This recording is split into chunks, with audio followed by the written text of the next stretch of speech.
So at some point, we have all had to try and start the healing process over something really significant in our lives. And some of you might be dealing with that right now. Y'all know I'm going through that myself currently. I'm always open about that. Well, my next guest is ready to break the stigma around the thinking that healing is a journey that never ends, because it feels that way. Welcome back, love and emotional healing coach, Rebeccah Silence. I love having you here. Thank you. Thank you, Tori. I love having you here. I really, really do. I learned so much. So, Rebeccah, you say that healing can be permanent, and I feel like it's never ending in my situation. Yeah. Where do we start to make healing a permanent thing in our life? Yeah. So when I say healing, what I'm talking about is freedom. So any place that hurts, just imagine you can actually get to a place where you're free of the hurt, even if the situation, the scenario, the person's bad behavior doesn't change. Oh my God, I love this. You can be free. Wow. So we are taught the work of healing is never done, and the journey of healing is never done, and that is such BS, and that is a bold-faced lie. Wow. And where you start is you have to commit. You have to decide, I am unwilling for this hurt to mean less of a life for me. Oh, wow, wow. You have to state that out loud. You have to decide That's a it. strong You have statement. to commit to it. Yes. You have to believe it. Yes. And it might not be clear how you're going to get there, Sure. but if you don't decide, I am unwilling not to heal this, Yes. then you'll be right. The work of healing is never done. I'm going to say I'm unwilling not to heal this. Yes. That's good. Yes. Yes. I kind of believe it too. Yes. I kind of do. Yeah. Okay, talk more about awareness, okay, and Okay. how that ties into the healing process. I'm trying to do mindfulness right now. Yeah. Talk to me about awareness. Okay, well, mindfulness will not heal Okay. you, right? Because you can't heal emotions in the mind. And I have clients that have come to me, I've been doing this work for 25 years. They've been in decades of therapy. Right. They come to me and in one session, they're like, where have you been my whole life? We have to be aware that it hurts. And again, the word willingness is the big word of the day. Willing to lean into what hurts, right? Imagine That's the scary having part. the same fight until it doesn't hurt you anymore and being willing to do that. Wow. Imagine being willing to find your weak spots and own, wow, I'm upset here, and commit to, I want to get to a place where this didn't change, but I'm well, I'm free.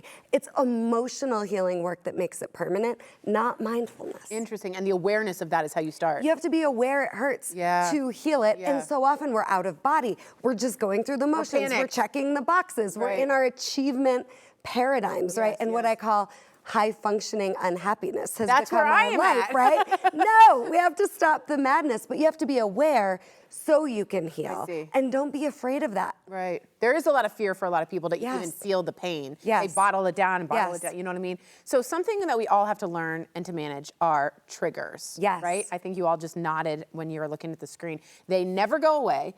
So how can we heal from them when a trigger comes up? Yeah, so a trigger is upset. And now I'm aware that I'm upset. And I have a keynote in a corporate training I do called Make Your Triggers Your Biatch. And you actually can, right? So what we don't get taught about triggers is the trigger is protecting you from a stuck emotion underneath it, okay? So I teach there's only 5 emotions.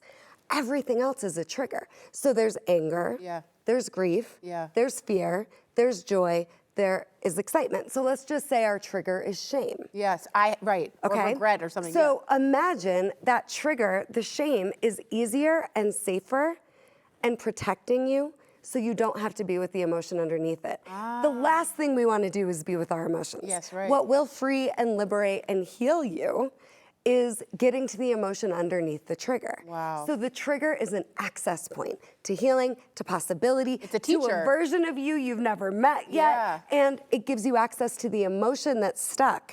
Interesting. So you can actually heal. And move forward. I was studying a Buddhist nun, Pema Chodron. She says, I love her. Me too. She says, invite those emotions you don't like into your dinner party. And I was like, I can open the door ajar maybe. Well, and she also says, only until you are willing to annihilate yourself, right, can that within you, which is indestructible, be found. She put that on her door. That's unbelievable. Yeah. I love her. Y'all should listen to her as well as Rebeccah Silence. But I want to talk about growth and suffering. Yeah. Do we need to suffer in order to grow? Because that's sort of how I feel I'm on my path right now. So for many people, we break down to break through. Yeah. We suffer and we have to wait until it's so bad. Yeah, like the darkest night of your soul. Deny we have to heal, right?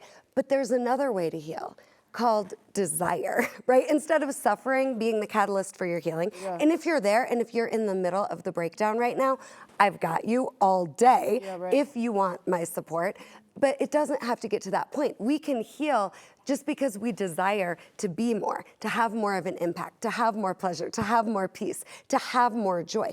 It doesn't have to be suffering in the tank to heal. It can also be desire. Okay, so what does permanent healing actually look like to you? Yeah. So people ask me all the time how I'm so positive. Yeah.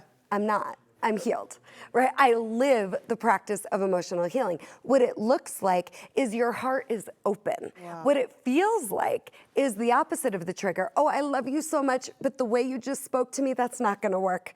But I am not shutting down my love. I am not guarding and protecting my heart when I'm healed. My heart is wide open, and that I'm not afraid of when I'm healed. Right. When I'm not healed, I'm afraid to risk getting hurt again, right? My love trauma is winning. And ultimately, the number one thing we have to fight for is our healing, because not healing isn't working for you. No, it's terrible being right? stuck, You yeah. deserve to have the walls down around your heart. You deserve to feel love. You deserve to know it's safe to give your love. Right. And that can't hurt you. Oh, wow. So you've really become secure, and I'm very insecure.